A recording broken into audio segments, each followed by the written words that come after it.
मेरे दिव्य गुरुदेव श्री परमहंस योगानंद जी के द्वारा ये टॉपिक, ईश्वर संकोचवश हमसे छिपे रहते हैं। प्रभु को जानना अत्यंत कठिन है। वे केवल इसी ब्रह्मांड को नहीं अपितु लाखों अन्य ब्रह्मांडों को भी चलाते हैं।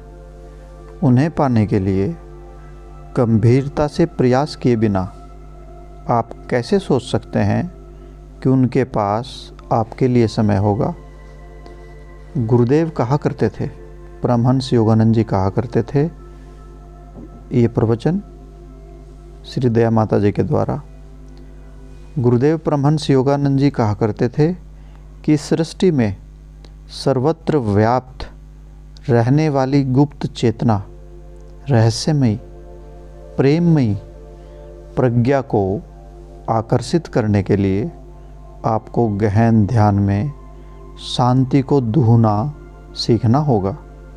यह सरल नहीं है।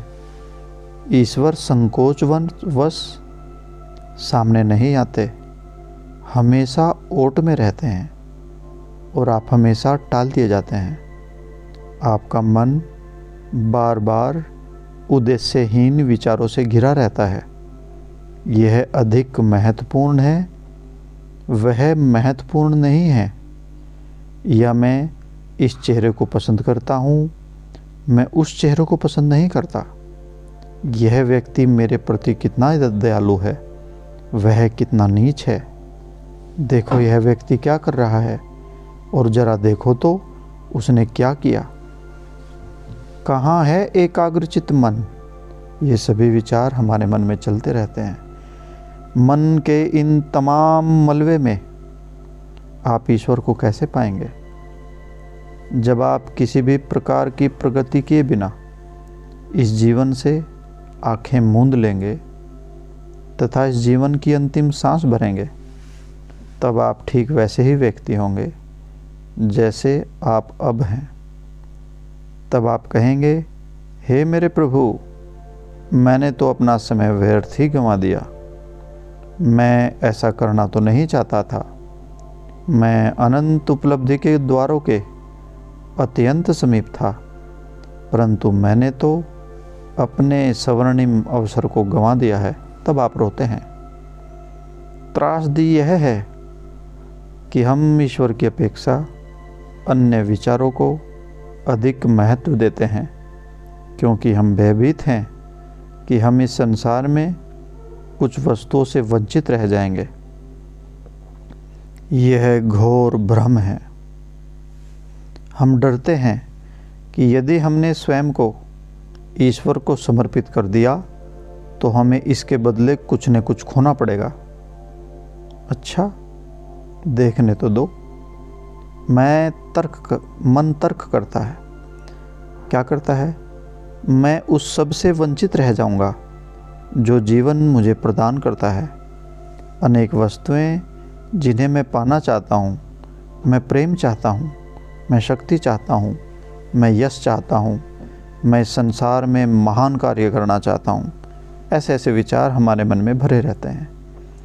यही तो वह सब कुछ है जो हम सोचते हैं कि हमें चाहिए। हम इससे इनकार तो कर ही नहीं सकते।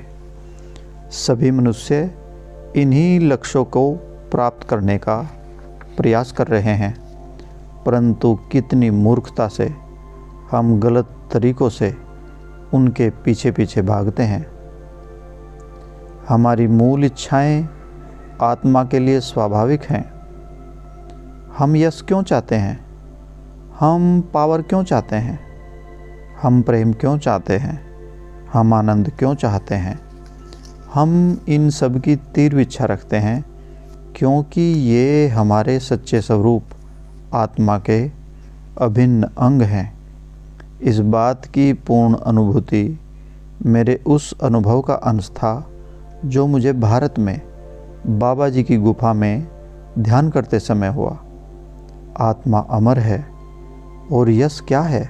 कुछ नहीं, मात्र संसार की स्मृति में सदा के लिए बने रहने की एक जन्मजात इच्छा की पूर्ति। आत्मा अपने अनेक जन्मों में से एक की उपलब्धियों और नाम को आज से 1000 साल बाद तक दूसरों के पढ़ने के लिए पृथ्वी पर क्यों नहीं छोड़ना चाहिए? आत्मा सर्वशक्तिमान है, ईश्वर की सर्वशक्तिमत्ता के साथ एक है। यह अपनी समर्थता को व्यक्त करना क्यों नहीं चाहेगी? आत्मा प्रेम और आनंद है, इसलिए जीवन की आवश्यकताओं के रूप में इन सब को भी खोजना स्वाभाविक ही है। इस प्रकार आप देखते हैं कि हम उन लक्ष्यों की पूर्ति में लग जाते हैं जो हमारे वास्तविक स्वरूप के अनुरूप है। संसार से जो एक क्षणभंगुर स्वप्न के सपने के सिवा और कुछ नहीं है। संतृप्ति की आशा रखना भ्रम है। संसार मात्र एक धोखा है। मैं इसे कितने स्पष्ट रूप से देखती हूँ। जीवन और मृत्यु की स्मृति और विस्मरण की लहरों पर क्यों उछाले जाएं? इस प्रकार अपने जीवन को क्यों व्यर्थ करें? और फिर किस कारण से? मनुष्य जो कुछ भी खोज रहा है वह सब ईश्वर में प्राप्त करेगा। समस्या यह है कि हम इस दिव्य वचन से पर्याप्त विश्वास नहीं रखते कि यदि हम सर्वप्रथम ईश्वर को खोजेंगे बाकी सब हमें स्वतः ही प्रदान कर दिया जाएगा। इसका हमें भरोसा नहीं, परंतु मैंने अपने संपूर्ण जीवन में इस पर विश्वास किया है। मैं जानती हूँ कि यह सच है। मैं जानती हूँ यदि किसी भी समय संशय उत्पन्न होता है तो इस विचार को बनाए रखें। ईश्वर से कहें कि वे इसे आपको प्रमाणित करके दिखाएं, और आप देखेंगे कि यदि आप अपनी ओर से पूरा वचन निभाते हैं तो वे इसे आपको प्रमाणित कर दिखाएंगे। ऐसा प्रमाण विलक्षण होता है। जब कभी भी किसी प्रकार का भ्रम आपके जीवन में आए, किसी भी प्रकार का प्रलोभन या परीक्षा आए, तब बस इन्हीं शब्दों को याद रखें। मैं पहले आपको ही खोजूंगा हे मेरे प्रभु, और मैं जानता हूँ कि बाकी सब मुझे प्रदान कर दिया जाएगा। इस पर विश्वास रखें। आपको इसी विश्वास के साथ शुरुआत करनी होगी, और फिर यदि आप उसे खोजने का प्रयास करते रहेंगे तब आप अंततः अचानक कह उठेंगे, हे प्रभु, जो कुछ मैंने चाहा वह सब तो तेरे पास ही है। मैंने कुछ भी तो नहीं खोया। अधिकांश लोग ईश्वर को खोजना नहीं चाहते क्योंकि उन्हें भय रहता है कहीं उन्हें यह या वह त्याग न पड़े। आप क्या त्याग कर रहे हैं? वास्तव में तो आप कुछ त्याग ही नहीं रहे हैं।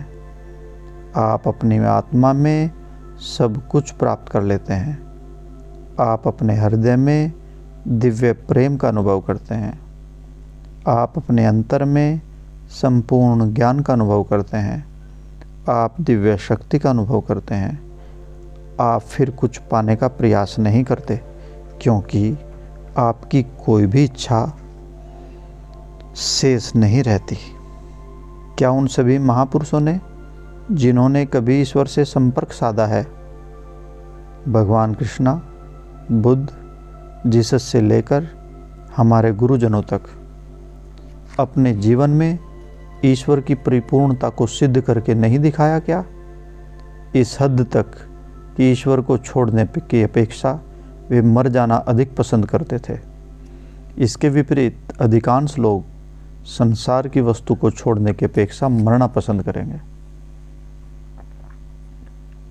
कितनी बुरी तरह से वे संसार से और उसकी सभी वस्तुओं से चिपके हुए हैं, लेकिन एक बार आपने ईश्वर को पा लिया तो आप उन्हें छोड़ने की अपेक्षा प्राण ही त्यागना पसंद करेंगे। यही अंतर है, क्योंकि जो ईश्वर को जानते हैं वे पूरी तरह से आश्वस्त हैं कि बाकी सब चीज़ें उन्हें प्राप्त हो गई हैं। वे जानते हैं कि ईश्वर में सब कुछ है और वे इस सत्य को अनुभव करते हैं। जो संतुष्टि ईश्वर देते हैं वह संसार कदापि प्रदान नहीं कर सकता, और कोई मानवीय प्रेम कभी वह असीम आनंद प्रदान नहीं कर पाएगा जो ईश्वर के प्रेम में प्राप्त होता है। जीवन में सदैव निराशाएं, मोहभंग और मानसिक व्यथाएं रहेंगी। कारण यह है कि आत्मा की प्रकृति परिपूर्णता है, कंप्लीट है, जबकि पृथ्वी पर प्रत्येक वस्तु सीमित है, लिमिटेड है। यहाँ आप पाते हैं कि जो आप महसूस करते हैं उसे आप पूरी तरह से दूसरों के समक्ष व्यक्त नहीं कर पाने में सक्षम नहीं हैं। जो आप देना चाहते हैं दूसरे उसे प्राप्त करने में सक्षम नहीं हैं, कैपेबल नहीं हैं। आत्मा जो कहना चाहती है उसे आप शब्दों में समझा पाने में कैपेबल नहीं हैं।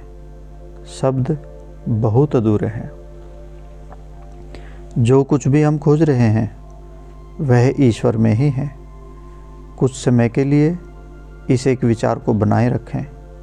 उदाहरण के तौर पर अगले 6 महीने के लिए स्वयं से कहें, सोचो मैं सर्वप्रथम ईश्वर को खोजूंगा और बाकी सब कुछ मुझे प्रदान कर दिया जाएगा। इस पर ध्यान करें। जब भी आप प्रलोभित, हतोत्साहित अथवा चिंतित अनुभव करें, ईश्वर से कहें मन ही मन, हे प्रभु, मैं अपना जीवन आपको समर्पित कर रहा हूँ और आपको अपना वचन पूरा करना होगा। और आप देखेंगे कि वे अपने वचन को पूरा निभाते हैं। बात यह है कि आपको ईश्वर के साथ सक्रिय संबंध बनाने रखना चाहिए। जब तक ऐसा न हो आपको संतुष्ट नहीं होना चाहिए। मैंने गुरुदेव की शिक्षाओं से जिन नियमों का उल्लेख अभी किया है, यदि आप उनका अनुसरण करेंगे तो आप ईश्वर के साथ इस प्रकार का संबंध विकसित कर सकेंगे। जब तक मनुष्य ईश्वर को पुनः प्राप्त नहीं कर लेता, तब तक उसके अंतर में एक ऐसी चाह और खालीपन रहेगा जिसे समझाया नहीं जा सकता। चाहे आप संपूर्ण संसार की यात्रा क्यों न कर लें, चाहे आप पूरे ब्रह्मांड में क्यों न खोज लें, चाहे आप उन समस्त अनुभवों को प्राप्त क्यों न कर लें जो आपको सृष्टि प्रदान कर सकती है, तब भी आप भटके ही रहेंगे जब तक कि आप ईश्वर में लौट नहीं जाते। मानव प्रेम से किसी भी सीमा तक हृदय को भर लेने पर भी पूर्ण संतुष्टि नहीं होगी। कोई न कोई अभाव सदा बना रहेगा। ऐसा होना तर्कसंगत है। भगवान ने कहा, मेरा साम्राज्य इस संसार में नहीं, आपका साम्राज्य भी संसार में नहीं है। इसलिए जब तक आप ऐसा सोच समझकर अपने आप को धोखा देते रहेंगे कि आप अपनी आशाएं और खुशियां इस संसार में पूर्ण कर सकते हैं, तो वे निराशा रूपी चट्टानों पर चूर चूर होती रहेंगी। यह सत्य है जो मैं आपको बता रही हूँ। आप अपने अंतर में जानते हैं। अपने और अनंत प्रभु के बीच सक्रिय संबंध बनाने के लिए आपको अपनी ओर से प्रयास करना होगा। एक तनाव रहित प्रयास, जिसके द्वारा मन अंतर में गहन से गहनतर गोता लगाएगा। समय आता है जब आप एकमात्र विचार, हे प्रभु, हे प्रभु, मेरे प्रभु, मेरे प्रेम, केवल तुम, केवल तुम, केवल तुम, इन शब्दों से, इन भाव से आकाश तत्व का मंथन कर डालेंगे। मन पूर्णतया उसी चेतना में तल्लीन हो जाता है। आत्मा अपने आप को प्रकाशित करने लगती है। आप आनंद और भक्ति को अपने अंदर उमड़ते हुए अनुभव करते हैं। ज्ञान की एक विशाल लहर के रूप में यह अनुभव करते हैं कि केवल ईश्वर ही सत्य है। ईश्वर की उपस्थिति के उस क्षण में आप जानते हैं कि आप परम सत्य के सम्मुख खड़े हैं और ईश्वर ही परम सत्य है। आज रात मैंने जो आपसे कहा उसे भगवत गीता के शब्दों में संक्षेप में कहा जा सकता है, और वह है, वह जो मुझे सर्वत्र देखता है तथा प्रत्येक वस्तु को मुझ में देखता है, मैं उसकी दृष्टि से कभी अदृश्य नहीं होता, नहीं वह मेरी दृष्टि से कभी ओझल होता है। जय गुरु जी।